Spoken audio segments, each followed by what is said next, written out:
Alors, ce qu'il faut savoir, c'est que cette proposition de sécurité d'emploi et de formation, c'est une proposition tout à fait originale et qui n'est pas née d'aujourd'hui. Elle a une histoire dans le parti. Elle vient, j'ai plus la date exacte en tête, mais elle vient de la fin des années 90. C'est Paul Bocara qui en était à l'initiative. Et déjà, Marie-Georges Buffet, elle-même, dans sa campagne présidentielle, avait mené campagne sur le thème de la sécurité d'emploi et de formation, même si on n'était pas allé très loin, mais quand même, ça avait fait l'objet d'un écrit assez important à l'époque. Et donc, depuis, ça s'est poursuivi, et y compris le projet de sécurité emploi formation était porté dans le programme du Front de gauche, figurait dans le programme du Front de gauche. Donc, dans la dernière période, c'est vrai que ce projet et cette idée ont connu une certaine accélération, et je pense que ce qui s'est passé sous la mandature Hollande, que ce soit aussi bien avec l'ANI qu'avec dernièrement la loi El Khomri, a facilité cela. Et il y a une demande dans le parti, y compris parmi les salariés, même les milieux syndicalistes, sur cette question-là. Alors, je dirais que je vais aborder rapidement la question de la sécurité emploi-formation en quatre thèmes, 4 paragraphes rapides. Donc, il y a un premier aspect, c'est comment on peut commencer à réaliser cette sécurité emploi-formation. Certes, cette loi est une loi cadre, il y a une 50aine de pages, mais on peut commencer à la mettre en route, à la mettre en place petit à petit, par morceaux, et bien évidemment à l'appui des luttes qui devront se mener. Parce que même si, bon, alors, c'est sûr qu'elle n'est encore pas passée à l'Assemblée nationale, je ne pense pas qu'on aura tout de suite une majorité pour le faire, mais même si on l'avait, je pense que ça serait beaucoup mieux à l'appui des luttes que s'il n'y avait pas de lutte, parce que c'est quand même quelque chose de très important. Ensuite, je pense que cette question de sécurité emploi-formation aborde tout un tas de défis, notamment les défis sociaux, les défis économiques. Et dans les défis économiques, l'enjeu du financement et les débats actuels sur, je dirais, sur le travail, sur la question du travail, notamment avec l'enjeu du revenu universel.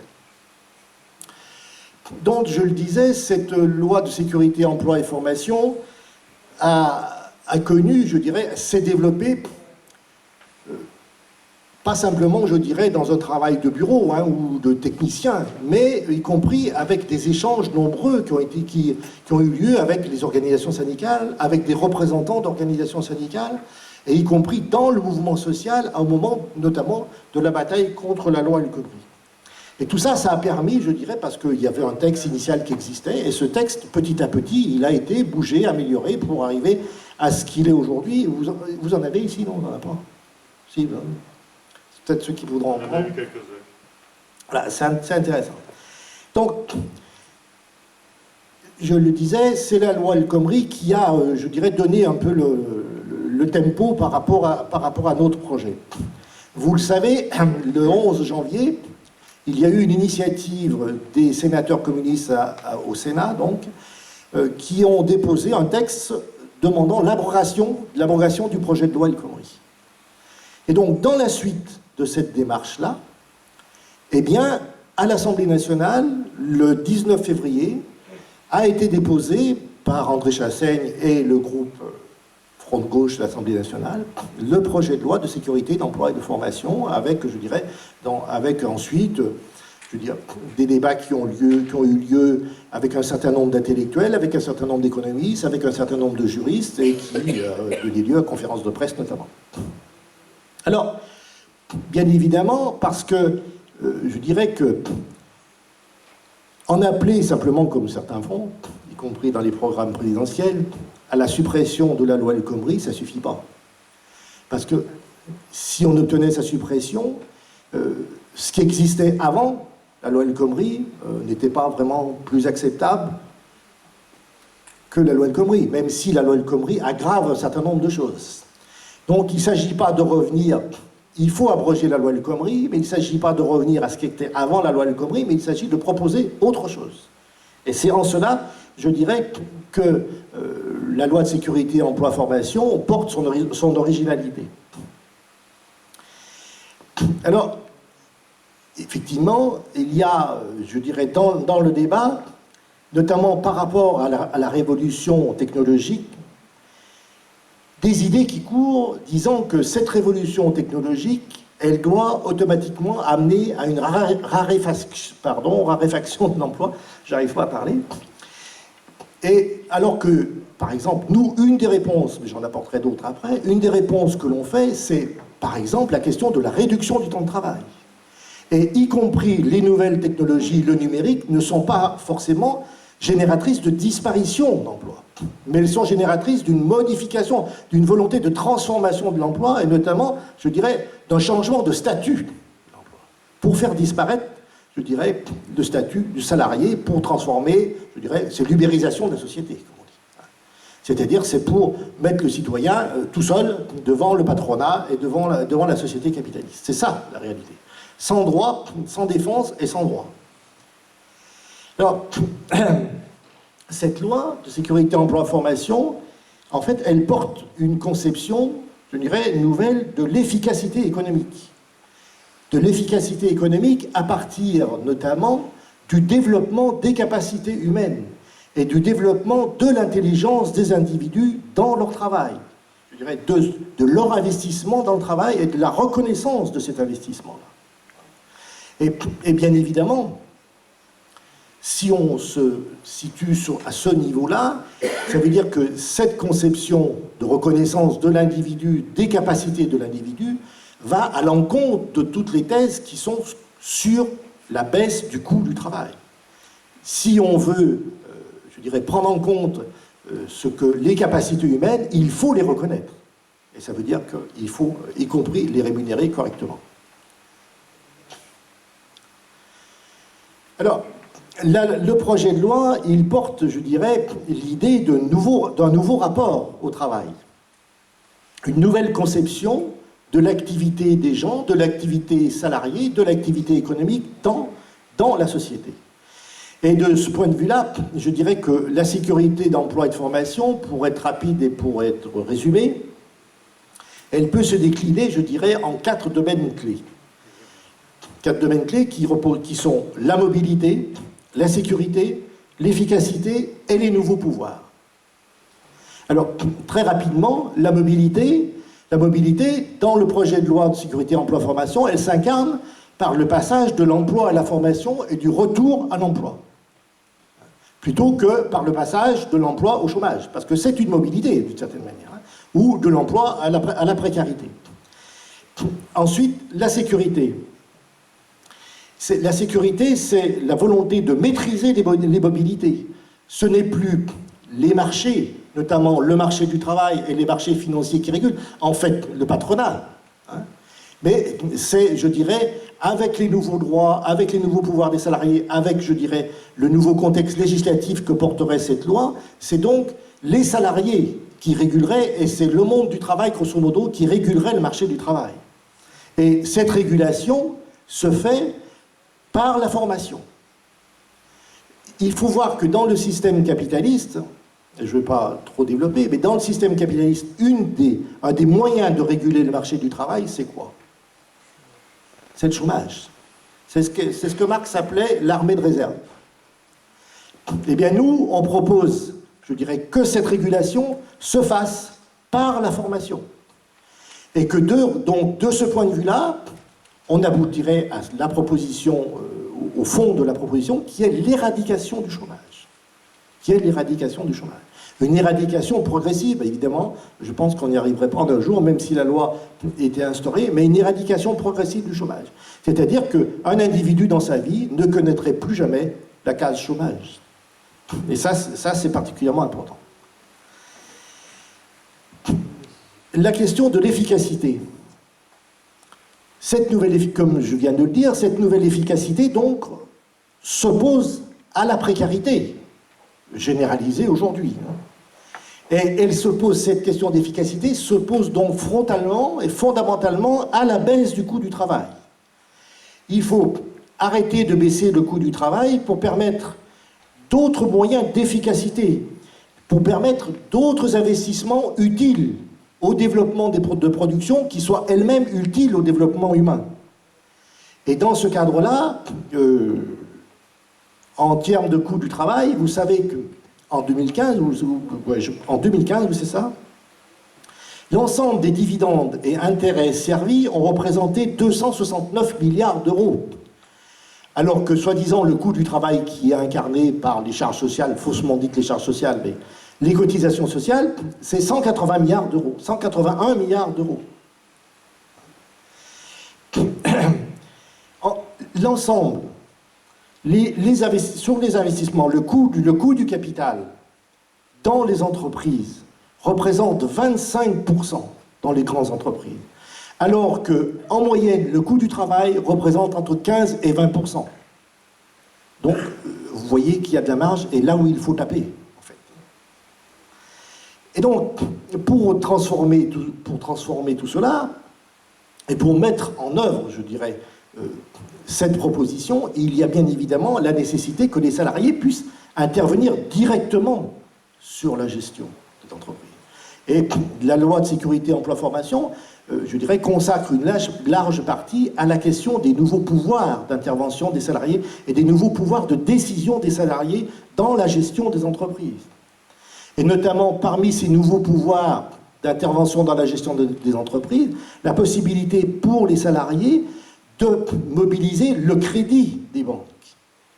Le crédit des banques par le biais des fonds régionaux pour l'emploi et la formation qui permettent de bonifier les intérêts du crédit, c'est-à-dire de baisser les intérêts du crédit en fonction, je dirais que ce crédit va permettre des investissements qui vont générer de l'emploi, qui vont générer de la formation et qui vont générer, je dirais, y compris le respect de certaines normes environnementales.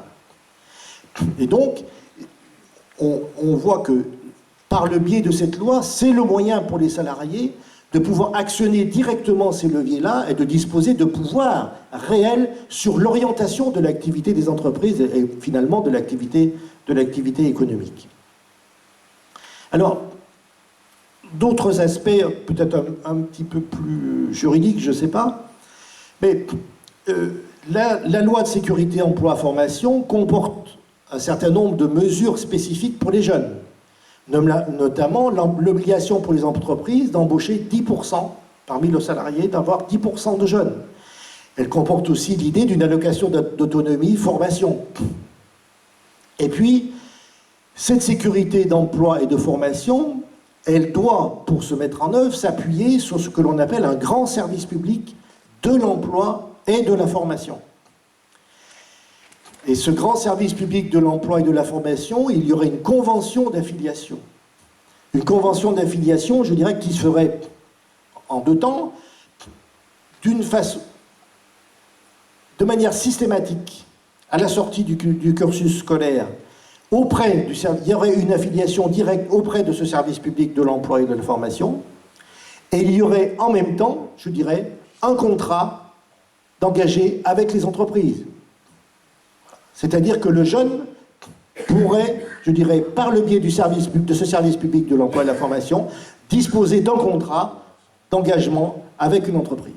C'est-à-dire qu'il serait sûr de trouver du travail et de ne pas se retrouver, je dirais, en errance, en train de chercher pendant des mois et des années à trouver du travail.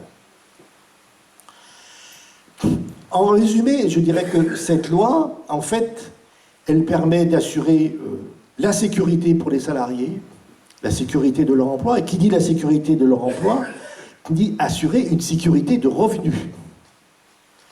Parce que même si on peut trouver à s'émanciper par le travail, mais un des éléments quand même importants, c'est que les gens puissent vivre correctement de leur travail. Donc, la sécurité d'emploi et de formation permet, je dirais, d'assurer cette sécurité de revenus, mais elle permet d'assurer une sécurité de revenus en fonction d'un travail occupé et réalisé, d'une activité réelle occupée et réalisée. Pas, je dirais, d'une sorte d'allocation à partir de quelque chose qui est d'une non-activité, plus exactement. Alors, dans la logique dans la logique qu'induit cette loi de sécurité, d'emploi et de formation, dans la logique de financement qu'induit cette loi. En fait, cette loi vise à utiliser l'argent disponible autrement. C'est-à-dire qu'elle vise à engager de nouvelles dépenses pour une nouvelle efficacité. Et une nouvelle efficacité qui soit une efficacité sociale, et non pas une efficacité des capitaux, c'est-à-dire la rentabilité financière. Elle permet d'orienter, je dirais, l'économie et le fonctionnement de la société dans ce sens-là. En fait, dans la conception même de la loi, c'est la formation. Avant, on disait c'est l'investissement. Ça, c'était la logique keynésienne. Mais nous, aujourd'hui, ce serait la formation, bien évidemment aussi... ça serait l'investissement, mais bien évidemment aussi la formation pour nous, aujourd'hui, en priorité, qui tirerait la demande. Qui tirerait la demande. Parce que la formation, je dirais, ce sont des dépenses. Hein, ce sont des dépenses. Si on veut assurer une formation de haut niveau et de qualité, c'est des dépenses engagées. Et c'est cette formation qui tirerait la demande, y compris en termes de création du service public et toutes les réponses qu'il faut y apporter. Et c'est une orientation, je dirais, complètement différente de l'économie que celle que l'on connaît aujourd'hui, bien évidemment. Alors, pour en terminer, il y a quelques débats, puis c'est dans le cadre de l'élection présidentielle, il y a quelques débats qui courent. Il y a le débat sur le revenu universel. Bon, je l'ai déjà traité, parce que le débat sur le revenu universel, c'est un revenu qui est attribué en dehors de toute activité et de tout travail. Et finalement, ce revenu universel, il est financé par de l'impôt. Il n'est pas financé par de l'activité et il n'est pas financé par de la valeur ajoutée créée. C'est une sorte de demande de répartition de la richesse entre ceux qui travaillent. Et le capital, il n'est pas mis en cause. Il n'est pas mis en cause et il n'est pas mis à contribution. C'est comme d'ailleurs sur des trucs autres, mais sur les réformes fiscales, y compris dans le projet présidentiel de l'avenir en commun, lorsqu'on parle du financement de la protection sociale. Et lorsqu'on dit qu'il faut, je dirais, qu'il faut financer la sécurité sociale par le biais d'un grand impôt sur le revenu rénové dans lequel on fusionnerait la CSG. Ça veut dire qu'on passerait, je dirais, d'un prélèvement sur la valeur ajoutée à un prélèvement, je dirais, dans la poche directement des individus, c'est-à-dire par le biais de l'impôt. Et comme d'ailleurs aujourd'hui, il y a des articles dans le Dumas sur le quotient familial, exactement la même chose. Exactement la même chose. Donc, voilà, c'est pour ça que on n'est pas favorable au revenu universel, mais il y a une chose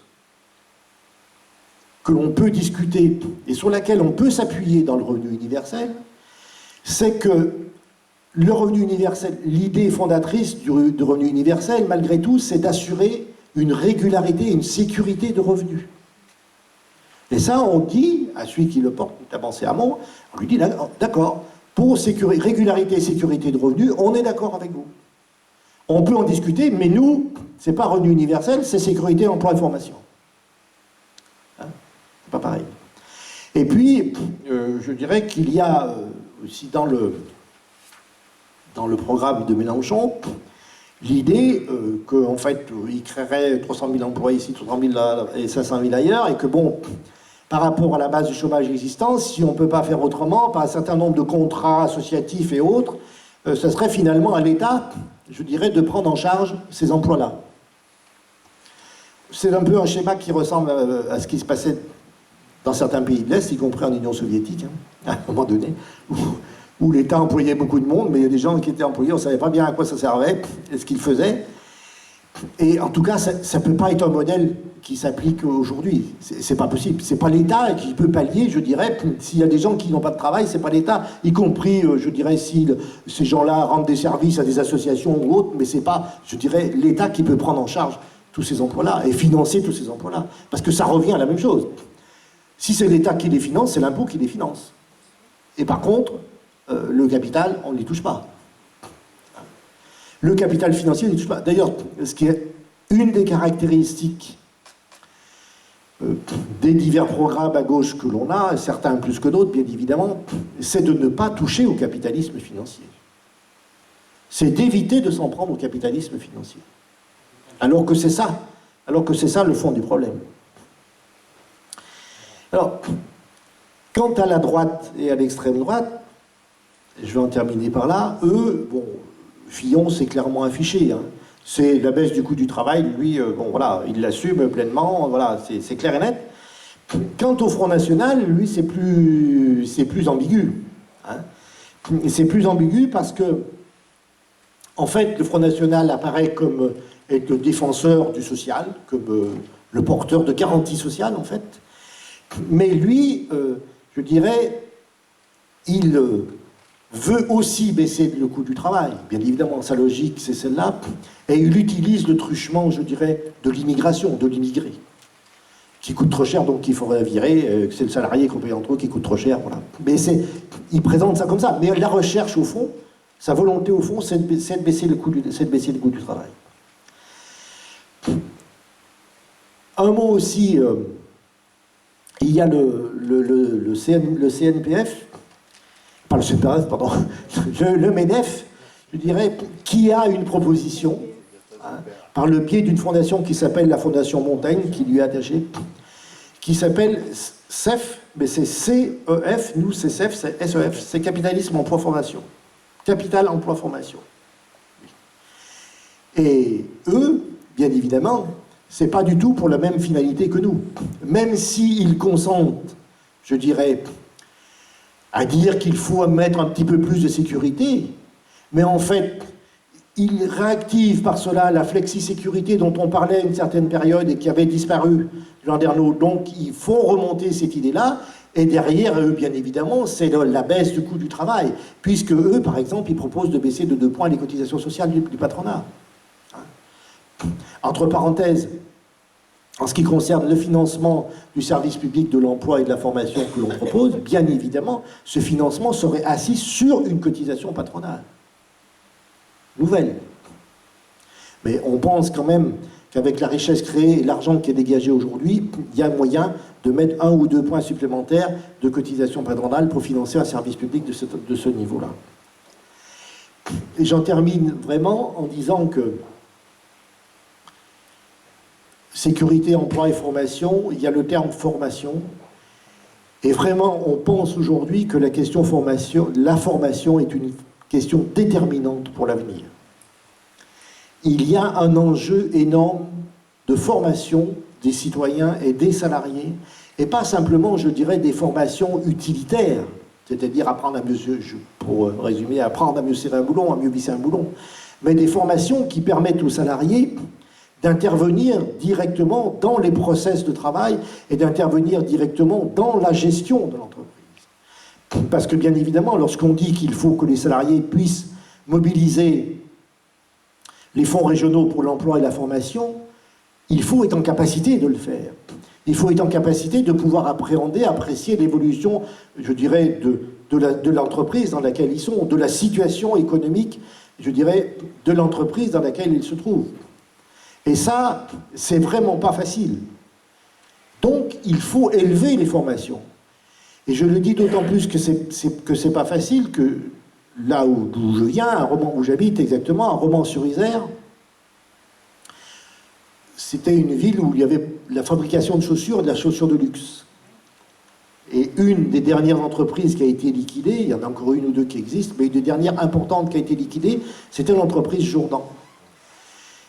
Et à l'époque, il y avait eu la loi U de voter sur le contrôle des aides publiques attribuées aux entreprises. Et il s'avère que cette entreprise Jourdan avait touché des millions d'aides publiques dans le cadre du passage aux 35 heures, c'était au prix. Et 2-3 ans après, processus de fermeture de la boîte engagée. Nous, en tant que responsables politiques du parti, on s'était occupé de ça, on avait des bagarres là-dessus, contre cette fermeture, et bien évidemment, on discutait, on rencontrait les organisations syndicales, y compris les représentants de la CGT. Et vous savez donc que la loi U elle pouvait être activée depuis le niveau régional, cette commission de contrôle des fonds publics. Et donc on avait à la région Rhône-Alpes, à l'époque, un groupe communiste qui pouvait faire l'affaire. Mais pour qu'il soit activé, il fallait que les salariés le demandent. Il fallait notamment qu'un comité d'entreprise le demande. Et on a dit X fois aux salariés, mais activez cette commission. Jamais ils n'ont fait la demande. Et ils n'ont pas fait la demande, c'est pas parce qu'ils n'en avaient pas forcément envie, mais c'est parce qu'ils n'en maîtrisaient pas les mécanismes, ils n'en maîtrisaient pas la conception et l'utilité même. Voilà. D'où l'effort considérable qu'il y a à réaliser pour cela aujourd'hui, et notamment cet effort de formation permettrait de développer une industrie de haut niveau, plutôt que de travailler le low cost comme on est en train de travailler aujourd'hui. Et on voit quand même, y compris par rapport à l'exemple allemand, je dirais, que lorsqu'on travaille la qualification des salariés, on a, je dirais, une industrie qui permet de rayonner, y compris pour l'Allemagne, sur l'ensemble de l'Europe, notamment sur certains secteurs en tout cas. Voilà, j'en ai terminé.